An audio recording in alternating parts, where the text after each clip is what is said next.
Praise the lord. దేవునికి మహిమ కలుగును గాక. ప్రతిరోజు క్రమం తప్పక వాగ్దానాన్ని వీక్షిస్తున్న ప్రతి ఒక్కరికి యేసయ్య నామంలో ప్రత్యేక వందనములు. సబ్స్క్రైబ్ చేసుకుని అనేక మందికి షేర్ చేసి దేవుని మాటల ద్వారా బలపరచండి. ఈ దినమునకు ఏర్పాటు చేయబడిన దేవుని వాగ్దానము సంఖ్యాకాండ గ్రంథము 20వ అధ్యాయము 11వ వచనము. మోషే తన చెయ్యి ఎత్తి 2 మారులు తన కర్రతో ఆ బండను కొట్టగా నీళ్లు సమృద్ధిగా ప్రవహించెను.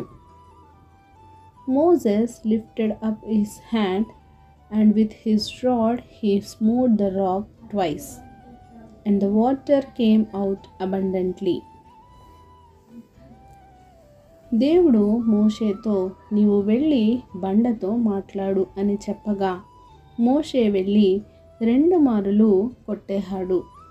ఆ బండ ఎవరో కాదు, మన ప్రభువైన యేసుక్రీస్తు వారు.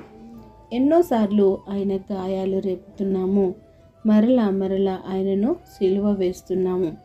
చేయకూడని పాపాలు చేసి ఆయన గాయాల్లో మరలా వ్రేలు పెట్టి నలిపివేస్తున్నాము. ఆయన ఒకసారి పాపులమైన మన కొరకు సిలువ వేయబడి మరణించాడు. కానీ నీవు నేను ఆయన్ను ప్రతిరోజు సిలువ వేస్తూనే ఉన్నాము. ఆయనకు బాధను కలిగిస్తూనే ఉన్నాము. అవే పాపాల్లో కూరుకుపోతూ ఉన్నాము. దేవునికి అవిధేయతతో జీవిస్తున్నాము. ఎన్నెన్నిసార్లు దేవునికి ఇష్టం లేని బ్రతుకును, దేవుడు వద్దు అన్న జీవితంను జీవిస్తున్నాము. యెహోవా దేవుడు మోషేతో నీవు నీ కర్రను తీసుకొని నీవును నీ సహోదరుడైన అహరోనును ఈ సమాజమును పోగు చేసి వారి కన్నుల ఎదుట ఆ బండతో మాటలాడుము, అది నీళ్లు ఇచ్చును. నీవు వారి కొరకు నీళ్లను బండలో నుండి రప్పించి సమాజమునకును వారి పశువులకును త్రాగుటకు ఇమ్ము అని చెప్పినప్పుడు మోషే ఆయన సన్నిధి నుండి ఆ కర్రను తీసుకొని పోయి మోషే అహరోనులు ఆ బండ ఎదుట సమాజమును పోగు చేసి వారితో ద్రోహులారా వినుడి అని చెప్పి బండను 2 మారులు కొట్టాడు. నిజమే, దేవుడు మనకు ఒక పనిని చేయమని ఆజ్ఞాపిస్తే మనం ఇంకొకటి చేసి ఆయనకు దూరస్థులముగా అయిపోతున్నాం. దేవుడు మనకిచ్చిన ఆజ్ఞలను మరచి ఆయన మాటలను విడిచిపెట్టి మన ఇష్టానుసారముగా చేస్తున్నాం. కనుకనే మోషే ఏ విధంగా అయితే వాగ్దాన భూమిని చేరలేకపోయాడో అదే విధంగా మనము కూడా మన గమ్యస్థానాలను చేరలేకపోతున్నాం. అనుకున్నవి సాధించలేకపోతున్నాము.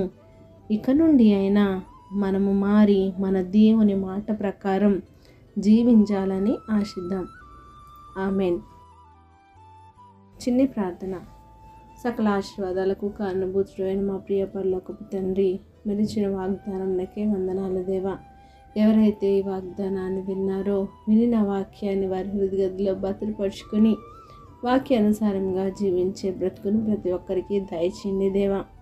అవును దేవా, మీరు చెప్పిన మాట ప్రకారం, మీరు ఇచ్చిన ఆజ్ఞల ప్రకారం మా బ్రతుకులను సరిచేసుకొని మీకు దగ్గరగా జీవించే జీవితాలని మా అందరికీ దయచేయండి దేవా. ప్రార్థన వస్తుకున్న ప్రతి ఒక్క బిడ్డని ఈ సమయంలో జ్ఞాపకం చేసుకోండి. వారి అవసరతలను అక్కరతలు ముందుగా ఎరిగిన దేవా, వారికి సమయానుకూలంగా నీ నిండైన దీవెనలు వారిపై కుమ్మరించి సమస్త ఘనత మహిమ ప్రభావములు మీరే ఆరోపించుకుంటారని యేసుక్రీస్తు పరిశుద్ధ నామమున ప్రార్థించి అడిగి వేడుకొనుచున్నాను మా తండ్రి. Amen. God bless you all.